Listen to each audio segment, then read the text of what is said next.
నమో వెంకటేశాయ. నేను మీ శ్రీనివాస్. భక్తి మార్గానికి స్వాగతం.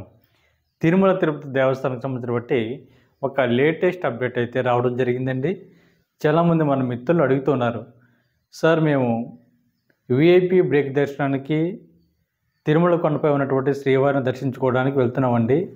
ఎమ్మెల్యే కానీ, ఎంపీ కానీ, ఎమ్మెల్సీ కానీ, అదేవిధంగా మినిస్టర్స్ కానీ ఇచ్చేటువంటి లెటర్ ద్వారా స్వామివారిని దర్శించుకోవడానికి అవకాశం ఉంటుందా అనే మిత్రులందరూ కూడా అడుగుతున్నారండి. అంటే విఐపి కేటగిరీలో ఎవరైతే స్వామివారిని దర్శించుకోవడానికి వెళ్తున్నారో ఈ పొలిటీషియన్స్ ఇచ్చేటువంటి రికమెండేషన్ లెటర్ ద్వారా స్వామివారిని దర్శించుకోవడానికి వెళ్తున్నటువంటి శ్రీవారి భక్తులకైతే ఎప్పుడైతే అంటే ఎలక్షన్ కోడ్ అన్నది రావడం జరుగుతుందో, ఎన్నికల కోడ్ వచ్చిన తర్వాత మనకి వీళ్ళు ఇచ్చేటువంటి సిఫార్సు లేఖలు ఏవైతే ఉన్నాయో, అంటే రికమెండేషన్ లెటర్స్ ఏవైతే ఉన్నాయో, ఈ రికమెండేషన్ లెటర్స్ ద్వారా స్వామివారిని దర్శించుకోవడానికి కుదరదు అనేటువంటి విషయం కూడా టీటీడీ అయితే చెప్పడం జరిగిందండి. ఎందుకంటే ఎవరైతే ఈ రికమెండేషన్ అంటే వాళ్ళు ఇచ్చేటువంటి రికమెండేషన్ లెటర్ ద్వారా తిరుమల కొండపై ఉన్నటువంటి శ్రీవారిని దర్శించుకోవడానికి వెళ్తున్నారో మీరందరూ కూడా మన ఏపీలో జరుగుతున్నటువంటి ఎలక్షన్స్కి డేట్ అంటే వాళ్ళు ఇచ్చేటువంటి ఎన్నికల కోర్టు కన్నా ముందుగానే స్వామివారిని అయితే దర్శించుకునేటువంటి ప్రయత్నం చేయండి. అవకాశం ఉంటే మళ్ళీ వాళ్ళ దగ్గరికి వెళ్ళి డేట్ అన్నది మార్పించుకునేటువంటి ప్రయత్నం చేయండి. ఎందుకంటే మనకి మార్చి నెలలో మనకి 15వ తారీఖున తర్వాత ఎన్నికల కోడ్ వస్తుందని చెప్తున్నారు కాబట్టి దాన్ని బట్టి మీరు ప్లాన్ చేసుకోండి. వాళ్ళు ఇచ్చినటువంటి రికమెండేషన్ లెటర్ పట్టుకుని ఎన్నికల కోడ్ ఇచ్చిన తర్వాత మీరు తిరుమల కొండపై ఉన్నటువంటి శ్రీవారిని దర్శించుకోవడానికి వెళితే మీకు దర్శనం అన్నది ఇవ్వరండి. మిత్రులందరూ కూడా గుర్తుపెట్టుకోండి, ఎందుకంటే ఇబ్బంది పడతారు. ఈలోపే మీకు అవకాశం ఉంటే మట్టికి డేట్ అన్నది మార్పించుకునేటువంటి ప్రయత్నం చేయండి.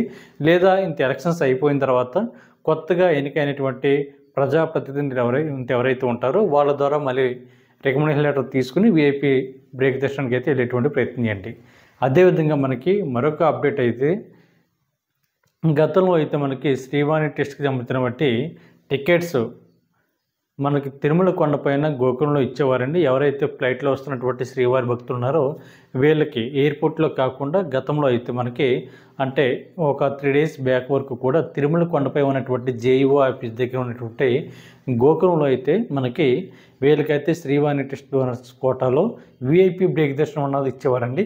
ఇప్పుడు మళ్ళీ కూడా మనకి యథావిధిగా అంటే గతంలో ఎయిర్పోర్ట్లో ఇచ్చేవారు తిరుపతి ఎయిర్పోర్ట్లో, ఇప్పుడు అదే ఎయిర్పోర్ట్లో మళ్ళీ మొన్న అంటే 13వ తారీఖు నుంచి మార్చి నెల 13వ తారీఖు నుంచి కూడా మళ్ళీ తిరిగి ప్రారంభించడం జరిగిందండి. ఎవరైతే ఫ్లైట్లో వస్తారో మీరు ఖచ్చితంగా తిరుపతి ఎయిర్పోర్ట్లో ఉన్నటువంటి శ్రీవాణి టెస్ట్ కౌంటర్లో స్వామివారి యొక్క 10,000 రూపాయల దర్శనం అన్నది తీసుకునేటువంటి ప్రయత్నం చేయండి. ఎందుకంటే శ్రీవాణి టెస్ట్ అంటే మనకి 10,000 రూపాయలు శ్రీవాణి టెస్ట్కి డొనేషన్ చేసిన తర్వాత అదనంగా 500 రూపాయలు ఎవరైతే చెల్లించి ఈ యొక్క విఐపి బ్రేక్ దర్శనాన్ని ద్వారా స్వామివారిని అయితే దర్శించుకోవడానికి ఉంటుందండి. మరొకసారి చెప్తున్నానండి, మనకి శ్రీవాణి టెస్ట్ డోనర్స్ కోటాకి సంబంధించిన బట్టి కౌంటర్ని అయితే తిరిగి యథావిధిగా తిరుపతి ఎయిర్పోర్ట్లో పెట్టడం జరిగిందండి.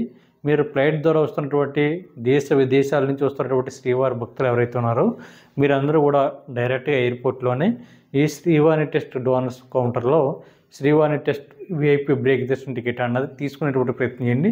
మనకు ఒక రోజుకు వచ్చేసి 100 వరకు ఇస్తారని కూడా చెప్తూ ఉన్నారు. కాబట్టి ప్రతి ఒక్కరు కూడా మిత్రులందరూ కూడా ఈ అవకాశాన్ని వినియోగించుకోండి. అదేవిధంగా మొట్టమొదటిసారిగా మన భక్తి మార్గం ఛానల్ ఎవరైతే చూస్తున్నారో మీరందరూ కూడా మన భక్తి మార్గం ఛానల్ని సబ్స్క్రైబ్ చేసుకోండి. పక్కన ఉన్నటువంటి గంట సింబల్పై ప్రెస్ చేయడం వల్ల మన ఛానల్లో అప్లోడ్ అవుతున్నటువంటి ప్రతి వీడియో కూడా మీకు నోటిఫికేషన్ కింద అందడానికి అవకాశం ఉంటుంది. ఓం నమో వెంకటేశాయ.